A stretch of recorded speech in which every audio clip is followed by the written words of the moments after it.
So the next thing that happened on Monday Night Raw, we get to the main event. But before we talk about the main event, we gotta talk about a segment that happened earlier. So yeah, Hulk Hogan, he came out there and he was with Jimmy Hart, and he was pretty much telling everybody that Netflix is teaming up with Raw and all that stuff. Somehow it's the Mega Tag Team and all that stuff, like him and Macho Man and him, Andre the Giant. And he was pretty much saying that his beer sponsored with WWE and all that. But yeah, then we get to the main event. It was CM Punk versus Seth Rollins 1-on-1. So yeah, we get to this match. And this match, it was a really good one. Both of these guys beating the hell out of each other, slamming each other on the announce table and all. At one point, we see Seth Rollins had to go to sleep on a Punk. Punk got knocked out of the ring. Rollins goes and grabs him, throws him back into the ring. When Rollins was sliding underneath the bottom rope, he gets hit with the curb stomp by Punk. Punk pins him. 1, 2. Rollins barely kicked out at 2. Well, then at one point, Rollins has a second go to sleep onto Punk. He pins him. 1, 2. Punk barely kicks out at 2. Well, then they started going back and forth and everything. At one point, we actually see him on the announce table. Rollins hits a pedigree onto Punk on the announce table, throws him back into the ring, and then he hits a second pedigree onto him. He pins him. 1, 2.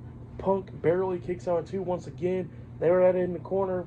Rollins hits the buckle bomb onto Punk, and then he hits the curb stomp onto him as well. He pins him. 1, 2. Punk puts his foot on the second rope, so he got some rope break. So Rollins couldn't believe it. He gets all upset. He got Punk up there on the top turnbuckle. He goes over there, and by the way, during the match, he did get hit with the go to sleep by Punk, and Punk pinned him, and Rollins kicked out too.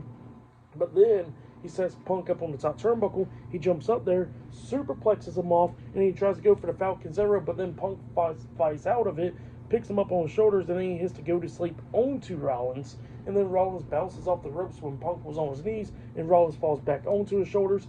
Punk picks him up. He has to go to sleep again for the third time in this match, but the second time in a row, and then he pins him for the 1, 2, 3. So yeah, CM Punk defeated Seth Rollins tonight in a one-on-one match in the main event. For that match, I'll give it 4.5 stars. That's what I'll give it. It was a great match. I would say that was match of the night right there. That was really good stuff. For tonight's episode of Monday Night Raw, I'll give it 9.5 stars. That's what I'll give it. It was a pretty good show. They cut some stuff like the tournament match and the tag team match and all that, but it was still a good episode overall. I liked it for the most part. But yeah, pretty good episode. Next week's episode of Raw will be on Netflix as well. Definitely can't wait to talk about that. I'll be talking about NXT tomorrow night, so yeah, look out for that. But yeah, that has been my Monday Night Raw reviews. Like, subscribe to TNW Wrestling on YouTube, subscribe to my other channel, Word of Chris, and subscribe to this channel, Chris McDaniels, and follow me on Twitter, Instagram, and both of my TikToks. It'll all be down there in the description box, and I'll see you guys later for tomorrow night's NXT reviews. So yeah, I'll see you guys later. Till then.